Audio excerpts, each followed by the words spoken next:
समृद्ध इतिहास आणि उज्ज्वल भविष्याची नवी दिशा म्हणजे वळसंग। सोलापूर जिल्ह्यात दक्षिण सोलापूर तालुक्यात वेगाने विकसित होत असलेलं एकमेव गाव वळसंग। सोलापूर पासून व स्वामी समर्थ अक्कलकोट नगरी पासून फक्त 15 मिनिटाच्या अंतरावर असलेलं एकमेव गाव वळसंग। सोलापुरात एक धक्कादायक प्रकार घडला आहे। HIV नसतानाही एका महिलेला चुकून पॉझिटिव्ह अहवाल देण्यात आल्याची धक्कादायक घटना अक्कलकोट येथे उघडकीस आली। या चुकीच्या अहवालामुळे संबंधित महिलेच्या कुटुंबात संशयाचे वातावरण निर्माण होऊन तिला मोठा मानसिक त्रास सहन करावा लागला। प्राप्त माहितीनुसार 16 ऑगस्ट 2024 रोजी गर्भवती असलेली महिला अक्कलकोट येथील उपजिल्हा रुग्णालयाशी संलग्न असलेल्या एकात्मिक समुपदेशन व चाचणी केंद्रात HIV तपासणीसाठी गेली होती। तेथील कर्मचाऱ्यांनी तिला अहवाल पॉझिटिव्ह असल्याचे सांगितल्यानंतर ती घाबरून गेली। मात्र स्वतःला HIV नसल्याची खात्री असल्याने तिने पतीसह पुन्हा तपासणी करून घेतली। यावेळी दोघांचेही अहवाल निगेटिव्ह आले। यानंतर ही खात्री करण्यासाठी संबंधित महिलेने दुसऱ्या खासगी प्रयोगशाळेत तपासणी केली असता तेथेही अहवाल निगेटिव्ह आला। दरम्यान पहिल्या अहवालामुळे तिच्या चारित्र्यावर संशय घेतला जाऊ लागल्याने कुटुंबात वाद निर्माण झाला। परिस्थिती इतकी बिकट झाली की संसार उद्ध्वस्त होण्याची वेळ त्या महिलेवर आली होती। वरिष्ठ अधिकाऱ्यांमार्फत वारंवार तक्रारी केल्यानंतरही अद्याप कोणतीही ठोस कारवाई झालेली नसल्याचा आरोप या महिलेने केला आहे। या संपूर्ण प्रकरणाची सखोल चौकशी करून दोषींवर कारवाई करावी अशी मागणी तिने केली आहे। या पत्रकार परिषदेत सामाजिक कार्यकर्ते ॲडव्होकेट योगेश पवार उपस्थित होते। त्यांनी सांगितले की महिलेला प्रथम चुकीचा पॉझिटिव्ह अहवाल देण्यात आला आणि नंतर निगेटिव्ह अहवाल देण्यात आला। एकदा HIV पॉझिटिव्ह ठरलेला रुग्ण औषधोपचाराशिवाय निगेटिव्ह होऊ शकत नाही। त्यामुळे या प्रकरणात गंभीर त्रुटी झाल्याचा संशय व्यक्त करण्यात येत आहे। मी 16 तारखेला गेले पंढरपूरला।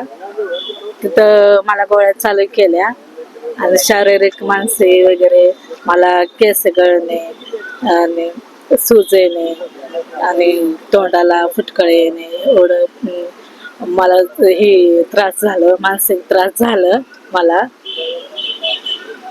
काय हॉस्पिटलमध्ये सांगितलं? कोणता रक्ताचा रिपोर्ट तुमचा पॉझिटिव्ह सांगितलेला आहे? HIV पॉझिटिव्ह आहे म्हणून तुम्ही जावा लवकर, नाहीतर पोराला अपंग होईल, पोरगा तुमचं चालू शकणार नाही, काहीतरी होईल म्हणून मी गेले तातडीने गेले मी आणि तिथले गोळ्या चालू केल्या। 1.5 वर्षानं गोळ्या खाल्ली। निगेटिव्ह आहे कधी समजलं? बरं मी माझ्या 6 महिने झाले की मी गेली कराडला, तेव्हा गोळ्या कशाच्या आहेत ते म्हणून सांगितलं आमच्या सासूने। तर मी म्हटलं गोळ्या आहे ते ह्याचे म्हणून मग टाळले मी। ही माझ्या घरात संसार उद्ध्वस्त होईल म्हणून या भीतीने मी सांगितलेलं आहे त्यांना की तुम्ही या ठिकाणी, म्हणून आमचे सासू मला भांडायला लागले हे कशाच्या गोळ्या आहेत म्हणून टेस्ट करायला नेलं मला कराडच्या दवाखान्यात। तेव्हा समजलं की तू HIV आहे, तू जा तुझ्या माहेरात म्हणून मला हाकलून दिलं त्याने। हाकलून दिल्यावर मी आले अकलूज मध्ये, तेव्हा मला कळे की त्या डॉक्टरचा 3-4 वेळा मिस कॉल पडलाय। मी म्हटलं आई कुणाचा तरी फोन येतोय बघ म्हटलं, तेव्हा आम्हाला कळलं की मी निगेटिव्ह आहे म्हणून सरांनी सांगितलं मला डॉक्टरने। पण आपल्याला किती वेळा तुम्ही मागणी केलेली आहे? कुठल्या विभागाला पत्र दिलंय आणि काय इशारा असणार आहे? मी उपमुख्यमंत्री, मुख्यमंत्री त्यांना 17 जणांना मी सगळ्यांना पत्र पाठवलेलं आहे सगळ्यांनाच की माझे निवेदन आहे की मला न्याय भेटावं म्हणून। लेखी माफी आणि त्यांची सही आणि त्यांची माफी म्हणून ही चुकी झाली की म्हणून। काय परिस्थिती आहे? मिस्टर जवळ आहेत का? काय नाही, कोण सुद्धा जवळ नाहीत, माझे मिस्टर पण नाही ते जवळ। आणि 1 मेला मला न्याय तर भेटलं नाही ना, मी आत्महत्या करेल। एक गर्भवती भगिनी होती, त्यांना 7 महिन्यामध्ये HIV टेस्ट होती। त्याच्यामध्ये ते निगेटिव्ह असताना त्यांना पॉझिटिव्ह दाखवून औषधाची ट्रीटमेंट स्टार्ट करण्यात आली HIVची।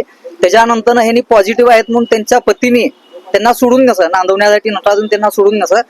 त्यानंतर त्यांचे पती निगेटिव्ह आहेत म्हणताना या ताईंना संशय येण्याने की बाबा मी पॉझिटिव्ह असताना पती निगेटिव्ह असत आहे म्हणून त्यांनी पुन्हा अन्य शासकीय हॉस्पिटलमधनं 5 ठिकाणी HIV ची तपासणी करण्यात असते. त्या HIV तपासणीमध्ये प्रत्येक तपासणीमध्ये ह्या ताई निगेटिव्ह आहेत. जगामध्ये असं कोणतंही औषध नाही आहे की बाबा मी औषध खातोय आणि पॉझिटिव्हचा निगेटिव्ह होतोय. HIV चा विषाणू कधीही कायमचा नष्ट होत नाही.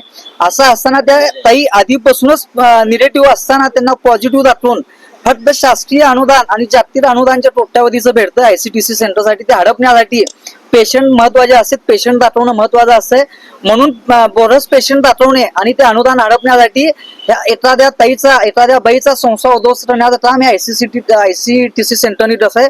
म्हणून आमची मागणी आहे की बाबा हे जे संबंधित ICTC सेंटरचे जे व्यक्ती आहेत, संबंधित जे दोषी माणसं आहेत, त्या व्यक्तींनी पत्र परिषद घेऊन ह्या ताई कधीही पॉझिटिव्ह नव्हत्या, त्या निगेटिव्ह होत्या HIV म्हणून सांगावं आणि ह्या ताईचा संसार जोडण्यासाठी दोन्ही कुटुंबाचं समुपदेशन करण्यात यावं आणि यांना नुकसान भरपाई म्हणून काही नुकसान भरपाई देण्यात यावी आणि संबंधित दोषी व्यक्तीवरती गुन्हा नोंदवण्यात यावा. तसंच असे ह्या ताईंनी असंख्य काही घटना आहेत. पंढरपूरमध्ये 1-2 आहेत, मंगळवेढ्यामध्ये 2 आहेत. ते व्यक्ती सुद्धा निगेटिव्ह असताना त्यांना पॉझिटिव्ह दाखवून सेम पद्धत की बाबा ICTC सेंटर बंद होऊ नये म्हणून पेशंट दाखवायचे आणि अनुदान हडपायचं. तर आमची शासनाकडे मागणी आहे की बाबा 1 मेच्या आत त्या ताईंना न्याय द्या. अन्यथा त्या ताईचं स्पष्ट म्हणणं आहे की मी 1 मे दिवशी CM साहेबांच्या ऑफिस पुढे जाऊन आत्मदहन करणार आहे असं ताईंचं त्या स्पष्ट म्हणणं आहे. आणि 1 मेच्या आत शासनाने त्यांना न्याय द्यावा, त्यांचा उद्ध्वस्त संसार बसवण्यासाठी मदत करण्यात यावी, नुकसान भरपाई द्यावी अशी माझी मागणी आहे. निगेटिव्ह असताना पॉझिटिव्ह होणं हा राज्यामध्ये सर्वत्र रॅकेट आहे असं म्हणायचं. हो, निगेटिव्ह असताना सुद्धा पॉझिटिव्ह दाखवून अनुदान अडवण्याचं एक मोठं षडयंत्र किंवा यांचं सिंडिकेट आहे. आशिया खंडातील सर्वात मोठा गृह प्रकल्प फक्त 7 किलोमीटर अंतरावर. सोलापुरातील राष्ट्रीय महामार्गाशी थेट जोडलेलं गाव म्हणजे वळसंग.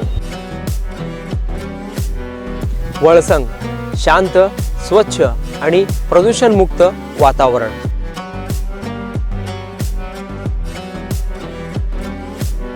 जिथे वाढता विकास आणि भविष्यातील गुंतवणुकीची उत्तम गॅरंटी मिळणार आहे.